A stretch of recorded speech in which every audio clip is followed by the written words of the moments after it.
ছেলে যে আজ খেলতে আসবে না তা বেশ বুঝে গেছেন সমরেশ। একা একা দাবার খুঁটি সাজিয়ে বসে পড়েন তিনি। এই নেশা তার ছোটবেলা থেকে।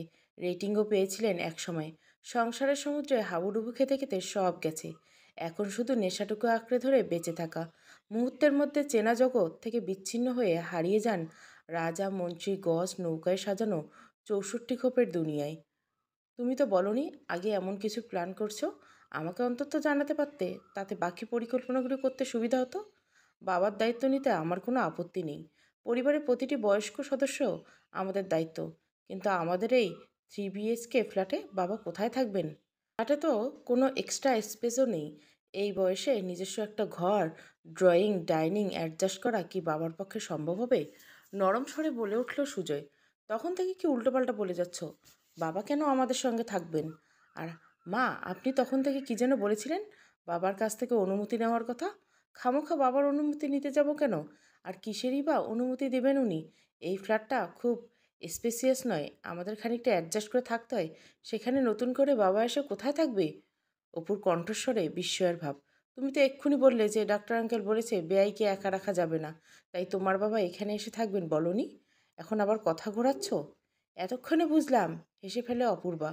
বাবা আমার কাছে নয়, মানে এই ফ্ল্যাটে নয়, এই কমপ্লেক্সের অন্য একটা ফ্ল্যাটে থাকবেন। তাহলে সুজয় আর আমি নিয়মিত যাতায়াত দেখাশোনা করতে পারবো। আমাদের কমপ্লেক্সের সেক্রেটারি সুনন্দ মিত্রের সঙ্গে দেখা হয়েছিল ফেরার পথে। তাকে সমস্যার কথা খুলে বলতে বললেন বি টাওয়ারে নাকি একটা দক্ষিণে খোলা ফ্ল্যাট ফাঁকা আছে, যত তাড়াতাড়ি। কিন্তু অতগুলো টাকা! এখানকার কমপ্লেক্সের সেমি ফার্নিশড ফ্ল্যাটের দাম তো কম নয়। সদ্য বিয়ে দিয়েছেন তোমার, নেই নেই করে খরচ তো অনেক হয়েছে, আমি তো বুঝি। এবার আবার নতুন ফ্ল্যাটের বুকিং, টাকা পয়সার ব্যাপার। সহানুভূতি সুরে বলে ওঠেন পরমা। ও নিয়ে চিন্তা করো না মা, আমার ভাবনা চিন্তা করা হয়ে গেছে। ভাবছি বাড়িটা বেচে দিব। কম করে হলো তো 75% টাকা উঠে আসবে, আর বাকিটুকু ব্যাংক থেকে লোন নিয়ে নিব। আমার স্থায়ী চাকরি, যে কোনো ব্যাংক থেকে লোন দিবে, আশা করি অসুবিধা হবে না। বাড়িটা একেবারে বেচে দিবে? সাজানো গোছানো অমন সুন্দর বাড়ি! চমকে ওঠে সুজয়। পরমার সিদ্ধান্ত মানতে একটু কষ্ট হয় তার। যতবার তোমাদের বাড়িতে গেছি বাবা বলেছেন বড় যত্নে এ বাড়ি বানিয়েছে। জানো সুজয়, এর প্রতিটি কোণে আমার হাতের ছোঁয়া রয়েছে। মানুষের থেকে তো আর ইট পাথরের দাম বেশি হতে পারে না। আমার মনে হয়েছে সাজানো গোছানো বাড়ির তুলনায় বাবাকে সুস্থ রাখাটা অনেক বেশি জরুরি। একা থাকতে পরে যদি কোনো মানসিক রোগ গ্রাস করে, আগে অন্তত আমি থাকতুম, এখন পুরোই একা। আজ দেখে এলাম এই কদিনে বাবা যেন অনেকখানি বুড়ো হয়ে গেছে। এখানের ফ্ল্যাটটা আমি দেখছি, চাইলে কাল একবার তুমি গিয়ে দেখে আসতে পারো। আর যাই হোক, অন্তত চোখের উপরে থাকবে, প্রয়োজনে দেখে শুনে আসতে পারবো। তুমি খানিক গল্প করে আসতে পারবা। কখনো কখনো বাবাও এই ফ্ল্যাটে চলে আসবে। দুজনে চিন্তামুক্ত হয়ে অফিসের কাজকর্ম করতে পারবো, বলে ওঠে অপু। এরপর আর কি বলা যায়? কিভাবে অপুর বাবাকে এই কমপ্লেক্সে আসা থেকে আটকানো যায় ভেবেই পেল না পরমা। তবু শেষ চেষ্টা করার তাগিদে সহৃদয় ভঙ্গিতে বলে উঠল, এত কিছু না করে তুমি এবং বেআইয়ের জন্য সর্বক্ষণ লোক রাখতে পারো। বাড়ি বেচা, ফ্ল্যাট কেনা, এত লং প্রসিডিওর কবে মিটবে তার ঠিক নেই। সুনন্দ মিত্রের সঙ্গে আমার কথা হয়েছে। টোকেন অ্যামাউন্ট জমা দিলে বাবা ফ্ল্যাটে থাকার পারমিশন পাবে। সুনন্দদাই ওনার সঙ্গে কথা বলে সব ব্যবস্থা করে দিবেন। উইদিন 2 মান্থস বাকিটা অ্যাডজাস্ট করে নিলে কোনো সমস্যা হবে না। এত কিছু যে করেছো, বাবাকে জানিয়েছো? ঝড়ের মুখে কাঠকুটো আঁকড়ে ধরার দশা পরমার। অর্কদ্যুতিবাবু এই প্রস্তাবে রাজি আছেন? রাজি না হওয়ার মতো তো কিছু নেই মা। রাজি বাবাকে হতেই হবে। রাজি করানোর দায়িত্ব আমার। বাবা মার সুস্থতা যে কোনো সন্তানের কাছে সবচাইতে জরুরি। সেই কোন ছোটবেলায় মাকে হারিয়েছি, বাবাকে হারানোর ভাবতেই পারি না। বাকিটা ভাগ্যের হাতে। তাহলে সুজয় চলো, কাল ফ্ল্যাটটা দেখে আসবো। উত্তর দিল না সুজয়, গম্ভীর মুখে দাঁড়িয়ে রইল। পায়ে পায়ে ঘরে চলে গেল। তার মন খারাপ লাগছে বোগানভলিয়ার পেঁচানো ছোট্ট বাড়িটার জন্য, অর্কদ্যুতির জন্য। কত যত্ন না ভদ্রলোক বাড়িটা। মোমোর প্লেট রেখে উঠে দাঁড়ালো অপূর্বা। ভালোই বুঝেছে এ বাড়ির ব্যাপারে। পছন্দ করছে না। সুজয়ের মনে কী চলছে কে জানে। যাই চলুক না কেন, এখন থেকে বাবা এখানেই থাকবে তার কাছে। অন্তত দেখাশোনা তো ছোটবেলা থেকে বড় করে তোলা সমস্ত আবদার অভিযোগ যার কাছে, সেই মানুষটাকে কিছুতে একাকী গুমড়ে মরতে দিবে না। স্বেচ্ছায় যখন বিয়েটা করছে, এখন থেকে তার দুটো বাড়ি প্রাণপণ চেষ্টা করবে সে যতটা সম্ভব দুবারই দায়িত্ব পালন করতে। পরদিন সকালে সবাই বেরিয়ে গেলে সমরেশ কিচেনে এলেন। পরমা তখন সাপ্তাহিক মাসের শটিং করছিল। এ বাড়িতে একদিনে বিভিন্ন ধরনের মাছ আনা হয়, তারপর তাকে হিসেব করে প্যাকেট বা কৌটোজাত করে করা হয়। কি হয়েছে গো? কাল রাতে যে বললে খুব গুরুত্বপূর্ণ ব্যাপার। কাল সকালে বাড়ি ফাঁকা হলে বলবো। আবার কিছু গন্ডগোল হয়েছে নাকি? এবার গন্ডগোলের রেফার থেকে ঝাঁঝালো কণ্ঠে বলে উঠল পরমা। তোমার আদরের বৌমা সিনে থাকতে ঝামেলার অভাব হবে ভাবলে কি করে? সে চায় তার বাবাকে এখানে নিয়ে আসতে। তেনার নাকি শরীর খারাপ। এখানে এই ফ্ল্যাটে? কোথায় থাকবেন ভদ্রলোক? সমরের জন্য অবাক হতেও ভুলে গেছেন। এখানে নয় গো, এই কমপ্লেক্সের বি টাওয়ারে। একই কমপ্লেক্সে থাকতে মেয়েকে দেখতে ইচ্ছে করলে যখন তখন চলে আসবেন। তখন কি হবে ভেবে দেখেছ? আমাদের পায়েলকে তো চেনো, কখন যে মুখ ফসকে কি বলে বসবে, বিপদ ঘটতে সময় লাগবে না। এবার যদি আমাদের সংসারের ব্যাপারে বেআই মশাই নাক গলাতে আসেন, পরিস্থিতি কি দাঁড়াবে বুঝতে পেরেছো? হঠাৎ সুরেলা শব্দে কলিং বেলটা বেজে উঠল। দরজা খুলেই দেখল পরমা। সামনে কনিষ্ক আগরওয়াল দাঁড়িয়ে আছে, পেছনে পায়েল। গম্ভীর মুখে বলে উঠল কনিষ্ক, আন্টি আঙ্কেল নিশ্চয় বাড়িতে আছেন? আপনাদের সঙ্গে আমার কথা ছিল। অফিসের কাজটা বরাবর মন দিয়ে করে অপূর্বা। সেখানে তার কোনো খামতি নেই। চাকরিটা রীতিমতো পরীক্ষা দিয়ে নিজের যোগ্যতায় পেয়েছে। তার সঙ্গে কোনো আপোষ সে করতে রাজি নেই। কিন্তু হঠাৎ পাশে রাখা মোবাইলটা ভাইব্রেট করে উঠতেই তার মনোযোগ বিঘ্ন হলো। তার পাশের বাড়ির রুবি বৌদি ফোন করেছেন। হঠাৎ এই অসময়ে ফোন কেন? হলোটা কি? নিশ্চয়ই জরুরি কিছু। রুবি বৌদি এই শহরের একটা নামকরা স্কুলে পড়ায়। খামোখা খেজুরে আলাপ করার জন্য অন্তত ফোন করবে না? ফোনটা তুললে উপান্ত থেকে বৌদির উৎকণ্ঠাস্বর ভেসে উঠল, তুমি একবার কেয়ার ফর গুড হেলথ হাসপাতালে আসতে পারবে? কেন বৌদি, হঠাৎ হাসপাতালে কেন? হাজার চেষ্টা করেও নিজের উৎকণ্ঠা দমিয়ে রাখতে পারে না অপু। তোমার বাবার হঠাৎ একটা মাইল্ড অ্যাটাক হয়েছে। বিকেলে হাঁটতে বেরিয়ে পার্কে মাথা ঘুরে পড়ে যান। অবশ্য 2-1 মিনিটের মধ্যে চেতনা ফিরে আসেন। পাড়ার ছেলেরা তোমাদের বাড়ি চেনে। রিক্সা করে পৌঁছে দিতে যাচ্ছিল, এমন সময় উনি বিড়বিড় করে বলেন, একটু আনইজি ফিল হচ্ছে। বুকের বাঁ পাশটা দেখান। ওরা আর দেরি না করার রিস্ক নেয়নি। সোজা কেয়ার ফর গুড হেলথ নার্সিংহোমে অ্যাডমিশন করিয়ে দেয়। তোমাদের বাড়ির সঙ্গে আমাদের সম্পর্ক ভালো বলে ওরা দাদাকে ফোন করেছিল। তোমার দাদা এখন ওই নার্সিংহোমে আছে, আমিও যাচ্ছি। ওই আমাকে বলল তোমায় একবার ফোন করে জানিয়ে দিতে। বাবা ঠিক আছে তো? সত্যি করে বলো বৌদি। অপুর গলাটা কেঁপে উঠল। আরে বাবা, অত চিন্তা করার কিছু নেই। সেই জন্য তোমায় প্রথমে বলতে চাইনি, টেনশন করবে বলে। কিন্তু বাবার শরীর খারাপ, মেয়েকে খবর না দিলে হয়। তাই এক প্রকার বাধ্য হয়ে অফিস টাইমে তোমায় ফোন করলাম। সঙ্গে সঙ্গে ট্রিটমেন্ট শুরু হয়ে গেছে বলে কোনো অসুবিধা নেই। কাকাবাবু এখন ফাইন আছে। পাশের বেডে পেশেন্টগুলোর সঙ্গে দিব্যি গল্প গুজব করছে। কোনো চিন্তা করে সমাধানে এসো, আমি বেরোচ্ছি। ফোন রাখতে বুকের ভেতরটা কেমন শূন্য হয়ে গেল অপুর। বাবা ছাড়া জীবন সে ভাবতে পারে না। ছোট থেকে অতীব যত্নে আদরে মানুষটা করেছে। শুধু শাসনটাই যা করতে পারেনি অর্ঘ্যদিতি। সে সুযোগ অপু পুরোপুরি নিত। মাঝে মধ্যে হাল ছেড়ে মাথায় হাত দিয়ে মেঝেতে বসে পড়তেন অর্ঘ্যদিতি। তোর মা থাকলে বুঝতিস শাসন কাকে বলে। তখন বাপের উপর এমন অত্যাচার করা বেরিয়ে যেত। পলকে অপু বুঝে যেত মায়ের জন্য বাবার মন খারাপ লাগছে। এক দৌড়ে সে কোলে উঠে বসত। তার মুখের দিকে নির্বিশেষে তাকিয়ে থেকে অর্ঘ্যদিতে বলে উঠতেন, জানিস অপু, তোর মা একদম তোর মতো দেখতে ছিল। হাসতো যখন গালে টোল পড়তো, কি মিষ্টি যে লাগতো। বড় হওয়ার পর অনেকবার মায়ের তরুণীবেলার ফটোগ্রাফের সঙ্গে নিজেকে মেলানোর চেষ্টা করছেন অপু। খুব কমই সাদৃশ্য তার মায়ের সঙ্গে। সত্যি বলতে কি, বাবার মুখের আদলে পেয়েছে সে। অনেকবার ভাবার চেষ্টা করছে বাবা কেন ছোটবেলায় অমনটা বলতো। পরে বুঝেছে তাকে বুকে চিপাই ধরে আত্মজার মুখের দিকে তাকিয়ে মৃত স্ত্রীর স্মৃতি মনে করার রোমন্থন করতেন অর্ঘ্যবতী। মেয়ের মুখের খুঁজে ফিরতেন প্রিয় মানুষের মুখ, যে মানুষ তার একমাত্র সন্তানের জন্মদাত্রী। ভালোবাসা বুঝি একেই বলে। যত তাড়াতাড়ি সম্ভব তাকে হাসপাতালে পৌঁছাতে হবে। কোনো রকমের ব্যাপারটা বসকে বুঝিয়ে বেরিয়ে পড়ল সে। আগে অ্যাপ মারফতে ক্যাব বুক করে রেখেছিল। পৌঁছাতে মিনিট 15 লাগলো। হাসপাতাল চত্বরে রুবি দিয়ে অপেক্ষা করছিল। যেতে একটা স্লিপ হাতে দিয়ে বললেন, বুঝতে পারছি তোমার মনের অবস্থা। বাবাকে দেখার জন্য মনটা আঁকুপাকু করছে। তাড়াতাড়ি উপরে যাও, দেখা করে আসো। দাদা ওখানে আছে, দেখবে মনে শান্তি হবে। বাবাকে হাসি মুখে কথা বলতে থেকে ডিউটিরত ডাক্তারের সঙ্গে কথা টথা বলে খানিক শান্তি পেল অপু। হৃদযন্ত্র তেমন ড্যামেজ হয়নি। সামান্য একটু থাবা বসিয়ে ছেড়ে দিয়েছে। তবে এখন থেকে সাবধানে থাকতে হবে। সুগার লেভেল বেশ খানিকটা বেশি, এটাই যা চিন্তার বিষয়। দুবেলা নিয়মিত হাঁটতে যেতেন বাবা। হঠাৎ সুগার এতটা কিভাবে বাড়লো বুঝতে পারল না অপু। তবে কি তার জন্য চিন্তায় চিন্তায় এভাবে ওষুধ বাতিয়ে বসলো? দুদিন হাসপাতালে থাকতে হবে অবজারভেশনের জন্য। নতুন কোনো সমস্যা না হলে পরশু ছুটি। একটু চিন্তা থাকলেও কথা বলে খানিক নিশ্চিন্ত লাগছিল তার। ভাগ্যিস তাড়াতাড়ি সমস্যা ধরা পড়ছে, নইলে এই একা বাড়িতে পড়ে থাকতে। সকালে মন্টুর মা না আসা অবধি কেউ জানতেই পারতো না কি হয়েছে। হয়তো ততক্ষণে বাবা ভাবতে শিউরে উঠে চোখ বন্ধ করে ফেললো অপু। না না, এমনটা হতে পারে না, সে হতে দিবে না। সুস্থ হলে বাবাকে ফ্ল্যাটে নিয়ে যাবে। যত অত বড় বাড়িতে একা থাকার দরকার নেই। হঠাৎ তার মনে পড়লো সুজয়ের কথা। বাবার খবর শুনে এত টেনশনে ছিল যে সুজয়কে একটাবার কল করার কথা মনেই পড়েনি। সব কিছু শুনে হয়তো সুজয় রাগ করবে।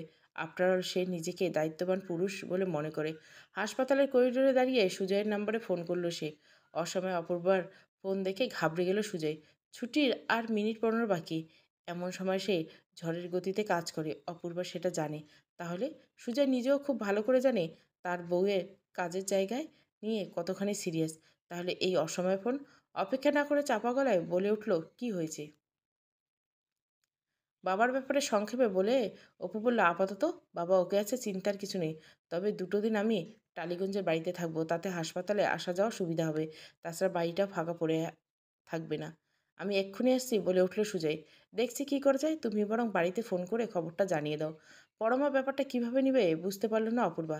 একবার জানতে তো হবে, এই ভেবে ফোন সে করেই ফেলল। অপূর্বার ফোনে অগ্রগতি সুস্থ হয়ে পড়ার খবরটা শুনে যতটা না চিন্তিত হলো পরমা, তার চেয়ে বেশি চিন্তিত হলো বৌমা 2 দিন বাড়িতে ফিরবে না শুনে। তাছাড়া ছেলেও নাকি অফিস থেকে সিধে হসপিটালে যাচ্ছেন। ছেলের সঙ্গে আজ তার কিছু জরুরি কথা ছিল। কনিষ্কা অগ্রওয়াল যে প্রস্তাবটা দিয়েছে সেটা নিয়ে একটা পারিবারিক বৈঠক হওয়া জরুরি। কিন্তু এর মধ্যে বেয়াই অসুস্থ হয়ে পড়ে সব পরিকল্পনায় জল ঢেলে দিল।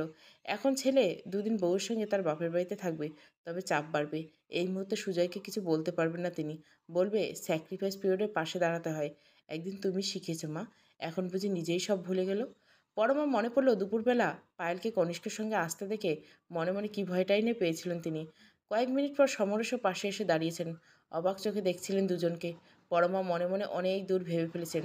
হয়তো গোপনে দুজনের বিয়েটা সেরে ফেলেছেন। আজকাল তো হরহামেশা এমনটাই হয়। তাছাড়া ওই কনিষ্ক ছেলেটা এমন সিরিয়াস গলায় বলল, কয়েকটা কথা বলার আছে আন্টি। পরমা তো শুনলে তো কেউ ভয় পেয়ে যাবে। আতঙ্কিত পরমা পায়েলের দিকে তাকিয়ে বলেই ফেললেন, তোরা কি ইতিমধ্যে বিয়েটা সেরে ফেলছিস? সেই খবর জানাতে এসেছিস? বিয়ে আমরা? তোমাদের না জানিয়ে তোমার কি মাথা খারাপ হয়ে গেল মা? আমাদের আগে ভেতরে ঢুকতে দাও। হাসতে হাসতে বলে উঠল পায়েল, কনিষ্ক একটা প্রস্তাব নিয়ে এসেছে, তোমাদের সঙ্গে আলোচনা করতে চাই। সুজয় যখন হাসপাতালে পৌঁছলো ভিজিটিং আওয়ার তার খানিক আগে শেষ হয়ে গেছে। অনেক বুঝিয়ে সুঝিয়ে কোনো রকমে অনুমতি আদায় করলো অপু। ক্যাবিনের মধ্যে সুজয়কে দেখে নিশ্চিতে হলেন অগ্রগতি। এসে বললেন, কোত্থেকে কী যে হয়ে গেল বুঝতেই পারলাম না। জানোই তো মেয়ে আমার ভীষণ জেদি। ওকে একা একা থাকতে দিও না কিন্তু। পারলে এই 2 রাত্রি মেয়েটার সঙ্গে। আপনি অত চিন্তা করবেন না বাবা। সেদিন আপনাকে যখন কথা দিয়েছি তখন সবসময় ওর সঙ্গে থাকবো। অগ্রগতি হাতে মৃদু চাপ দিয়ে বেরিয়ে এসে সুজয় ওপর দিকে তাকিয়ে ভরসার হাসি আসে। আর কোনো চিন্তা নেই বুঝলে। দেখে এলুম বাবা বিন্দাসে। এখন যদি আমার অনুরোধটুকু আপনি রাখেন তাহলে কৃতার্থ হই। বলো সখা, কী অনুরোধ? বড়া ভাই প্রদান করিনি তোমায়। সত্যি বলতে কি, সুজয়কে দেখে অপুর মনের ভার অনেকটা হালকা হয়ে গেছে। বাবা ভালো আছে জানার পর চাইলে সে বাড়ি গিয়ে রেস্ট করতে পারত, কিন্তু সেটা না করে কর্তব্যের তাগিদে অপুর পাশে থাকতে অফিস ফেরত হাসপাতালে ছুটে এসেছে। এটুকুই তো চেয়েছিল অপূর্বা। এমন একজন মানুষ তার জীবনসঙ্গী যে বিপদের দিনে কখনোই তার হাতটা ছাড়বে না। সুজয় তেমনই এক মানুষ। আজ সে ভীষণ খুশি। বরাবর যখন ভয় পেলাম তখন জিজ্ঞাসা করি, আজ রাত্রিতে আপনাদের প্রাসাদে এই নাচিসকে থাকতে দিবেন? নাচিস আপনার জন্য সব করতে পারে। শুধু একটু চিকেন, চাউমিন আর চিলি ফিশ পেলেই হবে নাকি ম্যাডাম? ফুড অ্যাপে অর্ডার করে দিল। নিচে রুবি বৌদিরা দাঁড়িয়েছেন। রিসেপশনের কথা বেরিয়ে পড়ি।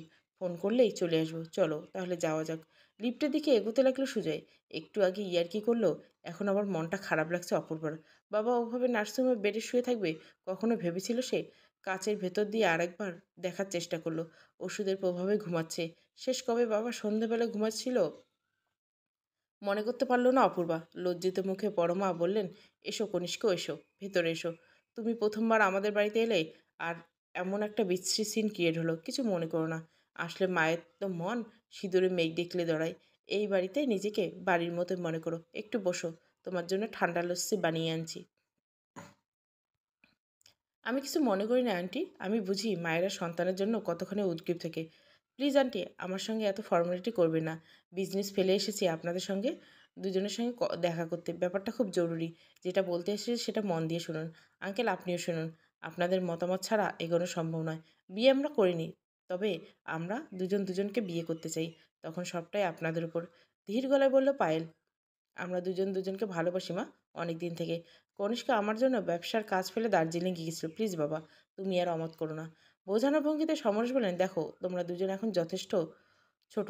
আমি মোটেও কথা বলছি না যে সম্পর্কে জড়ানো অপরাধ, কিন্তু এই মুহূর্তে বিয়ের জন্য তুমি প্রস্তুত হলে আমার মেয়ে প্রস্তুত নয়। ইঞ্জিনিয়ারিং থার্ড ইয়ার চলছে, সামনে ক্যাম্পাসিং। আদৌ এদেশে সেটেল হবে কিনা তারই ঠিক নেই। আমার মনে হয় এই মুহূর্তে এসব নিয়ে না ভাবাই ভালো। পায়েল, আগে বড় হোক, নিজের পায়ে দাঁড়াক। তখন যদি তোমাদের মধ্যে সব কিছু ঠিকঠাক থাকে, তাহলে না হয় এসব নিয়ে ভাবা যাবে। আমরা এটাই ভেবেছিলাম, সম্পর্কটা আর একটু সময় দেব। কিন্তু একটা বড় সমস্যা এসে পড়েছে। 2 মাসের মধ্যে পায়েলের সঙ্গে বিয়েটা না করে উপায় নেই। গম্ভীর মুখে বলে ওঠে কনিষ্ক আগরওয়াল। সেই জন্য আজ কাজ ফেলে আপনাদের কাছে আসা। পায়েলের সঙ্গে আগেই কথা বলছি আমি, ওর আপত্তি নেই। 2 মাসের মধ্যে বিয়ে? পায়েল আমার একমাত্র মেয়ে। তোমার কি মাথা টাথা খারাপ হয়ে গেছে?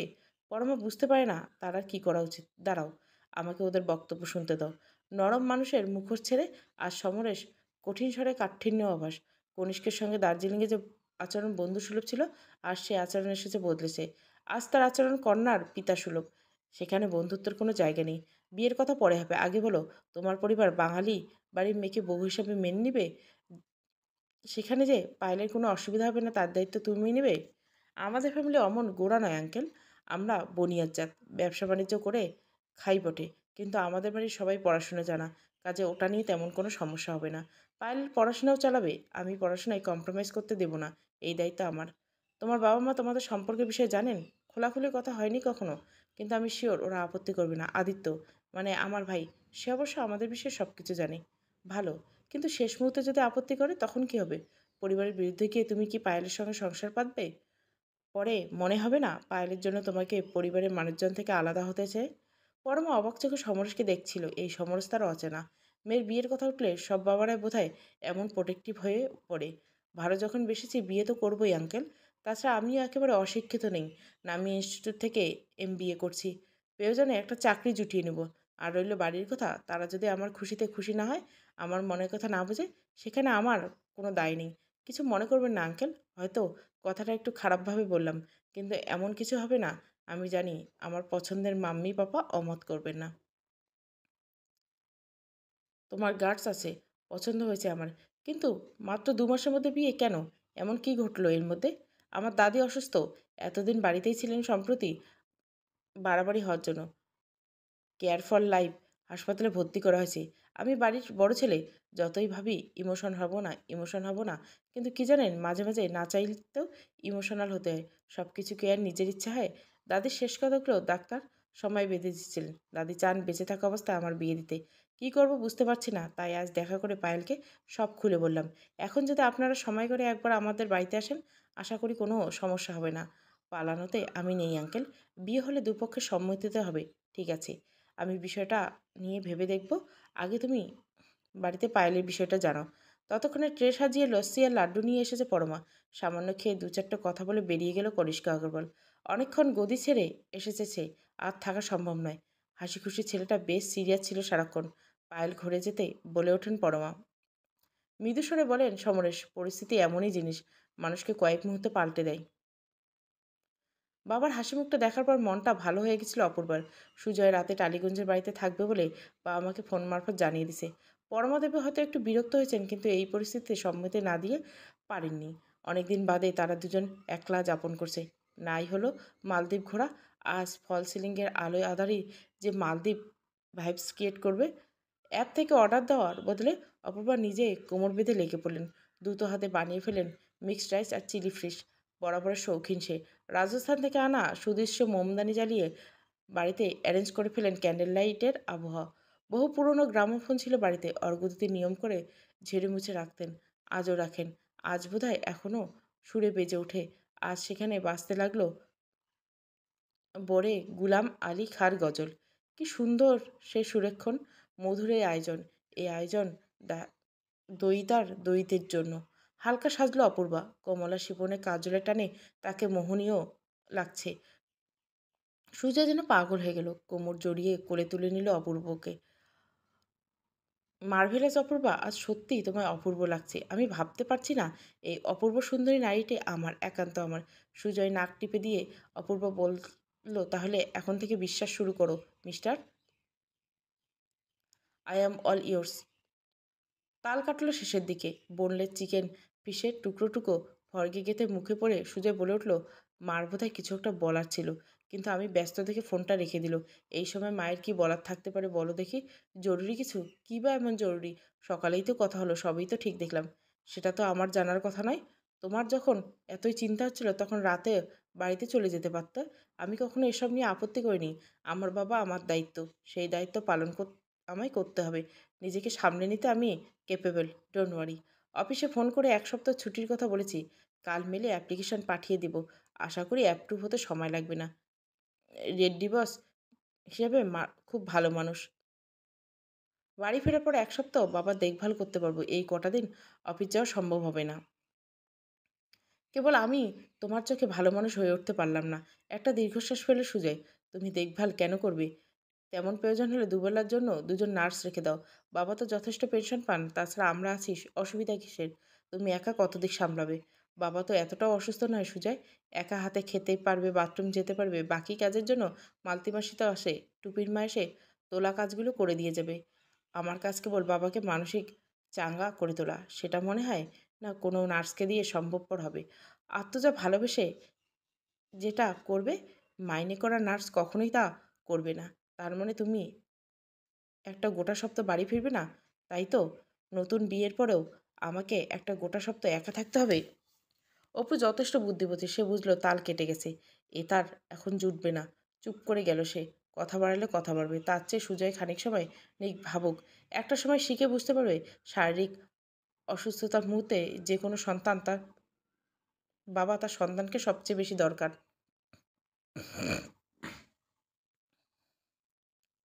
নাইট ক্লাব জমজমাট। আদিত্য, কনিষ্ক, পায়েল, সুব্রত, শ্যাম, অরণ্য, সুহানি, অর্পির জমজমাট আসর বসেছে কোণের দিকের একটি টেবিলকে কেন্দ্র করে। লম্বা ধোয়া রিং সেরে শ্যাম পায়েলের দিকে তাকালো। কংগ্রাচুলেশন, উঠবি আগারওয়াল বধূ। এবার সারাদিন এক গলা ঘোমটা দিয়ে ঘুরবি। এলবিডি পরে রিক্সে আসা ভুলে যাবি। ভুলে যাও গ্লাসে চুমুক দিতে। কেন বেচারির সঙ্গে তোরা এমন করছিস? আমাদের কনিষ্ক যথেষ্ট স্মার্ট। পায়েলের সঙ্গে ওর অ্যাপো না থাকলেও আমি কবে পটিয়ে নিতাম। হাসতে হাসতে বলল সুহানি। কনিষ্ক ব্লাশ করতে দেখে গালে আলতো করে ছোঁয়া। এই আমি ছুঁয়ে দিলাম। তোমার এবার টমেটোর মতো লাল হয়ে যাও সোনা। তোমার টমেটো রাঙা গাল দেখতে যে কি মিষ্টি লাগে। এই আমি কিছু বলিনি বলে তোরা এভাবে কথা বলিস? মনে রাখিস কনি আমার, সারা জীবন আমার থাকবে। যে তুই যতই ওর টমেটো রাঙা গাল দেখে ফিদা হোস না কেন, বলে উঠল পায়েল। সে থাকুক না মামুনি, আমি কি আর আপত্তি করছি? কনি না হলেও আদি সই। তোর হবু বর তো ছাড়, দেওরটি যে আমার সঙ্গে প্রেম করতে রাজি হচ্ছে না কেন রে আদি? তোর তো এখন অবধি কোনো মাথা ব্যথা নেই? বলতে নেই আমাদের সোহানি তো মাখন সুন্দরী, একবার দেখলে চোখ ফেরানো যায় না। ওকে তোর পছন্দ হয় না কেন? বলতে হবে আজ। Sinking sinking drinking water. Payel চেপে ধরে আদিত্যকে। তোরা ডেকেছিলি বলেই আজকে এসেছি। জানিস তো আমি কতটা বিজি থাকি। দেখ, ইউপিএসসির প্রিপারেশন বড় সহজ ব্যাপার না। ওই সময় অন্য কোনো দিকে মন দেওয়ার সময় থাকে না। যেটুকু সময় পাই সবটাই পড়াশোনা করে কাটাই। আজ শুধু তোরা সবাই জোর করছিলি বলে এভাবে আমার সঙ্গে কেন করছিস? সোয়ানির চিন্তা কিসের, হ্যাঁ? শুকিংয়ের একমাত্র কন্যে বলে কথা। এর এনআরআই টাইপের টপ বিজনেসম্যান ছেলেকে দেখে লটকে পড়বে। আমার মতো বেচারা মানুষের দিকে নজর কেন? আরে নজর কি আর সাধে পড়ছে? বিয়ের পর তোরা দুই ভাই কাজকর্মের চক্করে গায়েব হয়ে যাবে। তখন এই আমি আর পায়েল দুজনে গাড়ি নিয়ে ইচ্ছে মতো খেয়ে দিয়ে শপিং করে বেড়াবো। এক বাড়িতে বিয়ে হলে অনেক সুবিধা। লং ট্যুর হোক বা শর্ট, একসঙ্গে গেলে দুজনে দুজনে ভালো ভালো ইনস্টা শর্ট তুলে দিতে পারবো। ইউটিউব ভিডিওগ্রাফির সুবিধা হবে। তাই তো বলছি আদি আমাকে বিয়েটা করে ফেল। তোদের ইনস্টা বিউটি শটের জন্য তোকে বিয়ে করতে হবে? সুহানি, তুই মাথায় চিকিৎসা করা। এনিওয়ে, আমি একটু বাইরে যাচ্ছি। পেছনের কোলাহল থেকে সুইং ডোর ঠেলে বেরিয়ে এলো আদি। এই ভরা মজলিস, এসব ইয়ার্কি কিচ্ছু ভালো লাগছে না আজকাল। পায়েল কেন কনিষ্কের হলো? কনিষ্ক সুদর্শন বলে? কেন বুঝলো না সেই কলেজের প্রথম দিন থেকে আদিত্য তাকে পাগলের মতো ভালোবাসে? আইএএস পেয়ে গেলে শহরের ছেড়ে অনেক দূরে চলে যাবে পায়েলের চোখের আড়াল থেকে। ছেলে হিসেবে কনিষ্ক আমার পছন্দ হয়েছে, কিন্তু এত তাড়াতাড়ি বিয়ে? এতে আমার আপত্তি। পায়েল আমার প্যাম্পার চাল, ভীষণ আদরে। বিয়ের মতো কঠিন একটা বিষয় সামলাতে পারবে তো একা? পারবে একটা ভিন্ন ধারার সংসারে গিয়ে অ্যাডজাস্ট করতে? বলে উঠলেন সমরেশ। সেটা তো আমারও প্রশ্ন। কিন্তু পায়েল তো রাজি। আমায় স্পষ্ট জানিয়ে দিছে কনিষ্ক ছাড়া কাউকে সে বিয়ে করবে না। ডান্স ফ্লোরে কনিষ্ক আর পায়েলকে একসঙ্গে দেখে চোখটা জ্বালা করে উঠল আদিত্যর। যে কোনো যে কাজ কখনো করেনি আজ করে বসলো। সামনে রাখা গ্লাস তুলে নিল। শ্যাম এসে পিঠে হাত রাখলো। এত উদাস হয়ে থেকো না বস। তোমায় দেখে আমার খারাপ লাগছে। প্রথম দিনে যদি পায়েলকে বলে দিচ্ছিস এই পরিস্থিতি হতো না। এখন পায়েল কনিষ্ক ছাড়া কাউকে বোঝে না। সুহানি তোকে পছন্দ করে, তাকে কেন দূরে ঠেলে দিচ্ছিস? আমাদের সুহানি কিন্তু কম সুন্দর নেই, আর তোদের ফ্যামিলির জন্য পারফেক্ট। দুটো ফ্যামিলি যথেষ্ট ইনফ্লুয়েন্সার। আমার সমস্ত কথা তুই জানিস Shyam. You are my best friend. আমি ওমেনাইজের নই। পায়েলকে ছাড়া অন্য কোনো মেয়ের বেডরুমে কল্পনাও করতে পারি না। সেজন্য তো আইএস হওয়ার চেষ্টা করছিলাম। যেখানে পোস্টিং পেতাম সেখানে দুজনে সেটেল হতে পারতাম। প্রাইভেট জব ফ্যামিলি মানবে না। পাপার বক্তব্য কি জানিস? হয় আইএস বনো, নয় ঘর কা বিজনেস জয়েন করো। কিন্তু আমি জানি আমাদের বাড়ির পরিস্থিতির সঙ্গে পায়েল মানতে পারবে না। ও ফ্রি বাট। আর কনিষ্ক বাইরে উদারতা দেখালে ভেতরে কি ভীষণ কনজারভেটিভ, তুই কল্পনাও করতে পারবি না। পায়েল ওর আসল রূপ দেখলো কই? আমার দাদা, আমি তো জানি পায়েল কষ্ট পাবে। পায়েল কষ্ট পাবে আমি কিছুতেই তা দেখতে পাবো না। চিলিয়ার পায়েল স্বেচ্ছায় কনিষ্ককে পছন্দ করছে। হয়তো মানিয়ে নিতে পারবে বলেই করছে। এটা নিশ্চয় মানিস, জোর করে কোনো রিলেশন হয় না। তাছাড়া নিজের চোখে তো দেখছিস তোর সঙ্গে নয় কনিষ্ক ভাইয়ের সঙ্গে পায়েল বেশি কমফোর্টেবল। মেরা নাম কিউ লেতা হে রে তু? স্যামের কাঁধে কনিষ্কের চওড়া পাঞ্জার থাবা পড়ল। রেগুলার জিমে গিয়ে কনিষ্ক বডি পুরো টান টান মেদিন। যখন হার্ডল ডেভিনসন ছোট রাস্তায় লোকজন অবাক হয়ে তাকিয়ে থাকে, পায়েল সেই রূপের প্রেমে পড়েছিল। শ্যাম তাকালো আর একবার নতুন করে মুগ্ধ করে। কিরে বোবা হয়ে গেলি কেন? দুজনে কি বকছিস আমার নামে? হঠাৎ আদিত্য হাতে গ্লাস দেখে চমকে গেল কনিষ্ক। কয়েক মুহূর্ত থমকে, আরে মে ক্যা দেখ রা হো শ্যাম? तूने तो कमाल कर दिया। अमर भाई रहते क्लास। Can't believe it. अरे भाई तू क्या देख रहा है? लाश उसकी बना जल्दी। আজ তো দো ভাই মিলকে পিয়েঙ্গে। বারটেন্ডার ছেলেটি বয়সে যুবক, এখনও আদব কায়দা পুরোপুরি রপ্ত করতে পারেনি। এদের দেখে সে অবাক হয়ে গিয়েছিল। ওদের তিনজনের খুনসুটি দেখে মুচকে আসলো পায়েল। নন বেঙ্গলি পরিবারে এই কালচার তার দারুণ লাগে। বাবা ছেলে ভাই ভাই সবাই একসঙ্গে বসে স্বাস্থ্য পান করে। কোনো লুকোচুরি নেই, নেই কোনো গোপনীয়তা। আর বাঙালি পরিবারে সব কিছু নিয়ে ট্যাবু। কেউ বাড়িতে স্বাস্থ্যপান করলে অমনি যেন দুনিয়ার রসাতলে। অবশ্য অনেক বন্ধুদের ফ্ল্যাটে উদার পরিবেশও দেখেছে সে। কিন্তু তাদের বাড়ি বাবা যতই বন্ধুর মতো মিশুক, যতই লাইফস্টাইলে আপ ব্রিগিং আসুক, কিছু কিছু ক্ষেত্রে আজও শহরের মধ্যবিত্ত ট্যাবু থেকে বেরোতে পারেনি। আমি কি জয়েন করতে পারি? হাসির হিল্লোড় তুলে বলে উঠল পায়েল। আদিত্যর মনে হলো তার বুকের ভেতরটা পুড়ে যাচ্ছে। কেন কেন পায়েল তাকে দেখে ওভাবে হাসবে? Why not? আজ 3 ইয়ার মিলে পার্টি হবে। শ্যাম অবশ্য চাইলে জয়েন করতে পারিস। কিরে আদি, তুই থাকছিস তো? না ভাইয়া, এমনিতে বহুত লেট হয়ে গেছে। শ্যাম আর আমি শ্যামের ফ্ল্যাটে যাব। আজ রাত ওখানে থাকবো। গ্রুপ স্টাডির ব্যাপার আছে। তোরা চালিয়ে যা। Night still young. একটা দিন কিচ্ছু হতো না ব্রাদার্স। কনিষ্ক ভাই পিঠে হাত রাখলো। ওই মিস ইউ। থেকে জানা আজকের দিনটা। You carry on. শ্যামের ল্যাপটপে বেশ গুরুত্বপূর্ণ নোটস থেকে কপি করতে হবে। You are so boring. ঠোঁট বাঁকিয়ে বলে উঠল পায়েল। কনিষ্কের মতো চার্মিং পার্সোনালিটির ভাই এমন বোরিং পড়াকু কেমন হয় আমার মাথায় ঢোকে না। একটা নাইট না বললে কি হয়ে যাবে রে আদি? মেয়েটাকে একটা ফোন করে দেখি। আজ রাতে অর্পিদের ফ্ল্যাটে গ্রুপ স্টাডি করার কথা ছিল। সমরেশের দিকে তাকিয়ে বলে উঠল পরমা। সেই সন্ধ্যাবেলা পৌঁছে ফোন করেছিল। তারপর থেকে আর কোনো ফোন নেই। ছেলেমেয়েরা যত বড় হয় বাবা মার কথা ভুলতে শুরু করে। তাদের বাবা মা ততই তাদের আঁকড়ে ধরতে চায়। এই টানাপোড়েনে বুঝি জগতের নিয়ম। কি জানি এই গ্রুপ স্টাডির গল্প আমি তো ঠিক বুঝতে পারি না। যত পড়া কি বন্ধুদের সঙ্গে হয়? বাড়িতে বসে কি পড়া যায় না? মেয়ের স্কোর তো ভালোই। সিজিপিএ 8.4। ক্যাম্পাসিংয়ে ভালো কোম্পানিতে জব পেয়ে যাবে। আমাদের পায়েল দেখতে যেমন সুন্দরী তেমনও বুদ্ধিমতী। সময় বদলেছে পরমা, বলে উঠলেন সমরেশ। সময়ের সঙ্গে সঙ্গে নিজেকে পাল্টে ফেলতে হবে, নইলে মুশকিল। আমাদের মেয়েটা সবই ঠিক বুঝলে, শুধু রাগটা একটু কম থাকতো, তাহলে আমাদের আর ওকে নিয়ে কোনো চিন্তা থাকতো না। কনিষ্কের বাড়ি যেতে হবে কথা বলতে। কবে যাবে কিছু ঠিক চিন্তা করেছো? চিন্তিত স্বরে প্রশ্ন করল পরমা। আমাদের মেয়ের পক্ষ, তার উপর সম্পূর্ণ দুটো ভিন্ন চিন্তাধারার পরিবার। মতে মিলবে তো? সুজয়ের অপুকে বলতে হবে। আজকাল অপু বড্ড ট্যাকস ট্যাকস কথা শোনায়। বলে দিতে হবে ওখানে চুপ থাকতে হবে। ওটা নিয়ে আমারও চিন্তা রয়েছে। সেসব পরে আলোচনা করা যাবে। তুমি আগে ফোনটা সেরে নাও। কখন কার সঙ্গে ঝামেলা করে বসে ওটাই ভয়। ৩-৪ বার চেষ্টা পায়েলকে না পেয়ে সুহানির নাম্বারে কল করল পরমা। আন্টির কলিং দেখে মোবাইলটা নিয়ে বার কাউন্টারের সামনে চলে এলো সুহানি। পায়েলের কাছে টোকা দিয়ে, তেরি মাম্মি কা কলিং, কি বলবো? এখানে প্রচুর চেঁচামেচি, ডোন্ট ওয়ারি। আমার ফোনটা সাইলেন্ট ছিল বোধহয়, টেনশনে পড়ে তোকে কল করেছে। আমি এক্ষুনি ফোন করে নিচ্ছি। ওয়াশরুমে ঢুকে চাপা গলায় বলল পায়েল। তোমায় কতদিন না বারণ করছি মা, যতই যাই ঘটুক বন্ধুদের ফোনে ফোন করবো না। দে থিং আমি এখন বেবি গার্ল আছি, প্লিজ মা। বন্ধুদের সামনে প্রেস্টিজ লুজ করো না। পাচ্ছ না মানে ফোন সাইলেন্ট রয়েছে, তার জন্য তুমি সুহানিকে ফোন করবে? এমনকি জরুরি দরকার পড়লো। বাথরুমের দরজায় টোকা পড়তে সতর্ক হলো পায়েল। সে ফোন ডিসকানেক্ট করে দিল। সুহানি আলতো করে কনিষ্কের গালে টোকা দিয়ে বলো, লুকিং সো হ্যান্ডসাম। বলতে পারো তুমি আমার হলে না কেন? শ্যাম প্যাক বানা, আজ তেরা ভাই পিয়েঙ্গে, বলে উঠল আদি। শ্যামের এই ২ কামরার ফ্ল্যাটে প্রত্যেকটা কোনায় সে চেনে।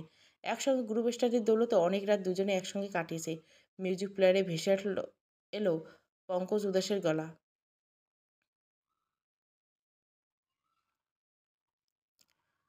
প্রায় তার সঙ্গে ঝনঝনিয়ে কাঁচ ভাঙার শব্দ পেল। আদিত্যর হাত থেকে রক্ত ভেসে যাচ্ছে। এ কী করলি আদি? কেন করলি এমন? তোকে এক্ষুনি হাসপাতালে যেতে হবে। তুই না এই গানে চালালি কেন? কেন চালালি এই গান? আমার বুকের ভিতর আগুন জ্বলছে শ্যাম, আগুন জ্বলছে। পায়ে ছাড়া এ আগুন নিভবে না। নতুন ফ্ল্যাটে আসার পর থেকে অর্ঘ্য ভালোই আছেন।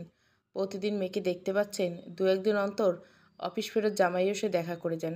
প্রতি বিকেলে তিনি কমপ্লেক্সের সবুজ ঘেরা পার্কটায় বেড়াতে যান। সমরেশবাবুও কয়েক পাক দিয়ে বসেন।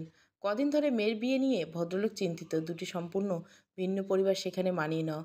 বোদ্ধার মতো অর্ঘ্যদত্তি বোঝান তাকে। দিনকাল বদলেছে, বদলেছে পরিস্থিতি। এখন মেয়েরা অনেক বেশি সাহসী, দৃঢ়চেতা। পায়েল যথেষ্ট বুদ্ধিমতী। এত চিন্তা কিসে আপনার? নিজের বৌমাও তো দেখেছেন কেমন দুবারই সামলাচ্ছে, বলুন দেখি। অর্ঘ্যদত্তের কথায় সাময়িক সান্ত্বনা পেলে সমরেশের মনের গভীরে ভয় লেগে থাকে। অপুর মতো তার পায়ের দৃঢ়চেতা নয়। সে মানুষ হয়েছে কেবল আদরে। কথা শোনায় সে, কিন্তু উল্টো দিক থেকে কথা ভেসে এলে কী করতে হয়, কীভাবে সামলাতে হয় তা জানা নেই তার। বিয়ে মানে শুধু দুটো মানুষ নয়, দুটো পরিবারে বটে। তাদের ভালো মন্দ, রুচি, শিক্ষা সবটাই। সম্পূর্ণ অন্য ধারার মানুষজনের সঙ্গে পায়েল পারবে মানিয়ে নিতে? মানসিক অস্থিরতায় ভুগবে না তো?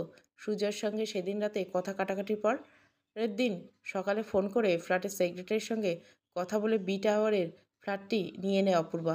তার আর অর্ঘ্যতিথির জমানো একটা মোটা অঙ্কের ফিক্সড ডিপোজিট ছিল। তাতে ডাউন পেমেন্টে কাজটা খানিকটা মিটেছে। বাকি অপূর্বা ২ মাসের মধ্যে অ্যারেঞ্জ করে নেবে বলে কথা দিয়েছে। হাসপাতাল থেকে ছুটি দেওয়ার পর অপূর্বা বাবাকে সোজা ওই ফ্ল্যাটে এনে তুলেছেন। বাবার ব্যাপার-স্যাপার দেখে প্রথমে খানিকটা আপত্তি জানালো। বাস্তব বুদ্ধি সম্পন্ন অর্ঘ্যদিতি শেষ পর্যন্ত মেয়ের ব্যবস্থাটা মেনে নিয়েছেন। কয়েকদিনের মধ্যে বোঝাতে পেরেছেন যে এর চেয়ে ভালো কিছু আর হয় না। নিজের বাড়ির আবেগ, কিন্তু জীবন সবসময় আবেগ মেনে চলে না। এই কমপ্লেক্স মন্দ নয়। বাঁধানো হাঁটার জায়গা রয়েছে, রয়েছে কমিউনিটি হলও। ভেতরে ছোটো মতো পার্ক, বসার জায়গা।